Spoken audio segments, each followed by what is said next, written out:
اور یقین کرنے والے چوکھٹ پر آپ کا ہی ارشاد گرامی ہے. حضرت آدم علیہ السلام سے لے کر قیامت تک کے لوگ یہی کہتے رہے اور کہتے رہیں گے کہ ہائے دل ہائے دل، لیکن میں ایسے شخص کو دیکھنا پسند کرتا ہوں جو یہ کہے کہ دل کیا ہے یا دل کیسا ہوتا ہے، لیکن میں نے ایسا شخص ابھی تک نہیں دیکھا. عام لوگ گوشت کے لوتھڑے کو بھی دل کہتے ہیں، وہ تو پاگلوں، دیوانوں اور بچوں میں بھی ہوتا ہے. اگر وہ دل نہیں ہے تو پھر دل کیا ہے جسے بجز لفظوں کے کوئی نہیں سنتا؟ یعنی اگر عقل کو دل کہوں تو وہ بھی دل نہیں، اور اگر روح کو دل کہیں تو وہ بھی دل نہیں، اور اگر علم کو دل کہیں تو وہ بھی دل نہیں، تو پھر آخر دل کیا ہے؟ تو خلاصہ یہ ہے کہ دل وہ ہے جس میں شواہد حق کا قیام ہو. اس کے علاوہ جسے بھی دل کہو وہ لفظی اور عبارتی دل تو ہے، حقیقتاً دل نہیں ہے. حضرت ابو الحسن محمد بن اسماعیل خیر النساج طریقت کے اماموں میں سے ایک بزرگ شیخ طریقت، شیخ اہل تسلیم، طریق محبت میں مستقیم، حضرت ابو الحسن محمد بن اسماعیل خیر النساج رحمۃ اللہ علیہ ہیں. آپ اپنے زمانہ کے مشائخ بزرگوں میں شمار ہوتے ہیں اور معاملات میں عمدہ زبان اور مہذب بیان رکھتے تھے. آپ نے طویل عمر پائی. حضرت شبلی رحمۃ اللہ علیہ اور حضرت ابراہیم خواص رحمۃ اللہ علیہ نے آپ کی مجلس میں توبہ کی، اور حضرت شبلی رحمۃ اللہ علیہ کو حضرت جنید بغدادی رحمۃ اللہ علیہ کی خدمت میں بھی آپ ہی نے عزت و احترام کے ساتھ بھیجا تھا. آپ حضرت سری سکتی رحمۃ اللہ علیہ کے مرید تھے. حضرت ابو الحسن نوری رحمۃ اللہ علیہ کے ہم زمانہ اور حضرت جنید بغدادی رحمۃ اللہ علیہ کے نزدیک نہایت قابل احترام شخص تھے. حضرت ابو حمزہ بغدادی رحمۃ اللہ علیہ نے بھی ہمیشہ آپ کا احترام کیا. آپ کو خیر النساج کہنے کی وجہ یہ ہے کہ آپ اپنی جائے ولادت سامرا سے حج کے ارادے سے روانہ ہوئے. جب کوفہ سے گزر ہوا تو شہر کے دروازے پر ایک ریشم بننے والے نے آپ کو پکڑ لیا اور کہنے لگا کہ تو میرا غلام ہے اور تیرا نام خیر ہے. آپ نے اس معاملہ میں قضاء و قدر کا ہاتھ دیکھا تو اسی کو اللہ کی مرضی سمجھا اور اس کی کوئی مخالفت نہ کی، حتیٰ کہ سال ہا سال اس کے ساتھ کام کرتے رہے اور خدمت انجام دیتے رہے. وہ جب بھی آپ کو پکارتا کیا ہے خیر تو آپ جواب دیتے کہ میں حاضر ہوں، حتیٰ کہ وہ شخص کئی سال کے بعد اپنے کیے پر شرمسار ہوا اور آپ سے کہنے لگا کہ میں نے غلطی کی ہے، تم میرے غلام نہیں ہو، اب تم جاؤ. پھر آپ وہاں سے چل کر مکہ مکرمہ آئے اور اس درجہ اور مقام تک رسائی پائی کہ حضرت جنید بغدادی رحمۃ اللہ علیہ فرماتے ہیں کہ ہمارا خیر بہت اچھا ہے. آپ اسے پسند کرتے تھے کہ لوگ آپ کو خیر کے نام سے پکاریں. آپ فرمایا کرتے تھے کہ یہ جائز نہیں ہے کہ ایک مسلمان نے میرا نام خیر رکھا اور میں اس نام کو بدل دوں. جب آپ کی وفات کا وقت قریب آیا تو شام کی نماز کا وقت تھا اور موت کی بے ہوشی میں جب آپ نے آنکھ کھولی تو ملک الموت کے سوا کچھ نظر نہ آیا. اس وقت آپ نے کہا اے ملک الموت، خدا تیرا بھلا کرے، ذرا ٹھہر جا. تو بھی بندہ فرما بردار ہے اور میں بھی بندہ فرما بردار. تجھے جو حکم دیا گیا ہے تو اسے ترک نہیں کر سکتا، یعنی تم روح ہر صورت قبض کرو گے، اور جو حکم مجھے دیا گیا ہے میں بھی اسے نہیں چھوڑ سکتا، یعنی مجھے بھی شام کی نماز ضرور ادا کرنی ہے. لہٰذا تم مجھے اتنی مہلت دو کہ میں فرمان الہی بجا لاؤں، پھر تمہیں اجازت دے دوں گا کہ تم بھی اپنے خدا کا حکم بجا لاؤ. اس کے بعد آپ نے پانی طلب فرمایا، وضو کر کے نماز ادا کی اور جان جانے آفرین کے سپرد کر دی. اسی رات لوگوں نے خواب میں آپ کو دیکھا تو انہوں نے آپ سے پوچھا کہ آپ کے ساتھ خدا نے کیا معاملہ کیا. آپ نے فرمایا یہ بات مجھ سے نہ ہی پوچھو، میں نے تمہاری دنیا سے رہائی پا کر مکمل آرام حاصل کر لیا ہے. آپ کا ارشاد ہے اللہ نے متقی لوگوں کو نور یقین سے بھر دیا ہے اور مسلمانوں کی آنکھوں کو حقائق ایمان کے نور سے منور فرما دیا ہے. مطلب یہ ہے کہ متقی لوگوں کے لیے یقین کے علاوہ کوئی چارہ کار نہیں، ان کا دل نور اور یقین کے لیے کھول دیا گیا ہے، اور مومن کو ایمان کے حقائق کے سوا کوئی چارہ نہیں. ان کی عقلوں کو، بصیرتوں کو نور ایمان سے روشن کر دیا گیا ہے.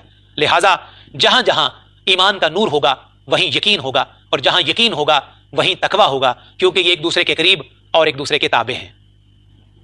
حضرت ابو حمزہ خراسانی رحمۃ اللہ تعالی علیہ طریقت کے اماموں میں سے ایک بزرگ، دائی عصر، یگانہ دہر، حضرت ابو حمزہ خراسانی رحمۃ اللہ تعالی علیہ.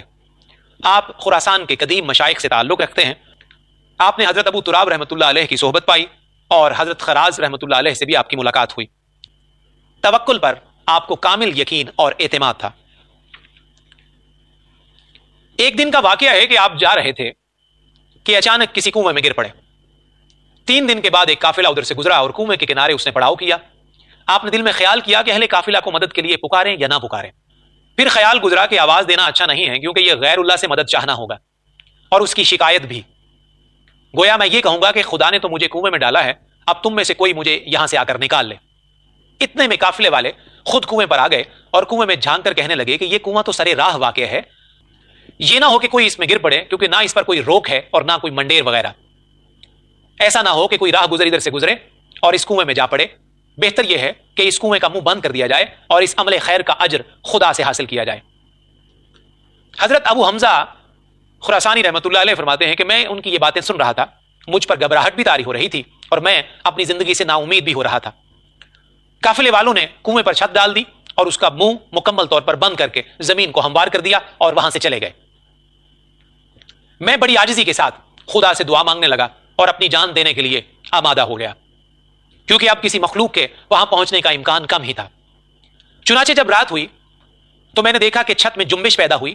جب غور سے دیکھا تو نظر آیا کہ کوئی چیز کنویں کے منہ کو کھول رہی ہے، اژدہے کی مانند کوئی بہت بڑا جانور اپنی دم کنویں میں لٹکا رہا ہے۔ اس وقت مجھے یقین ہوا کہ یہ میری نجات کا ذریعہ ہے اور اسے حق تعالی نے ہی مقرر کیا ہے۔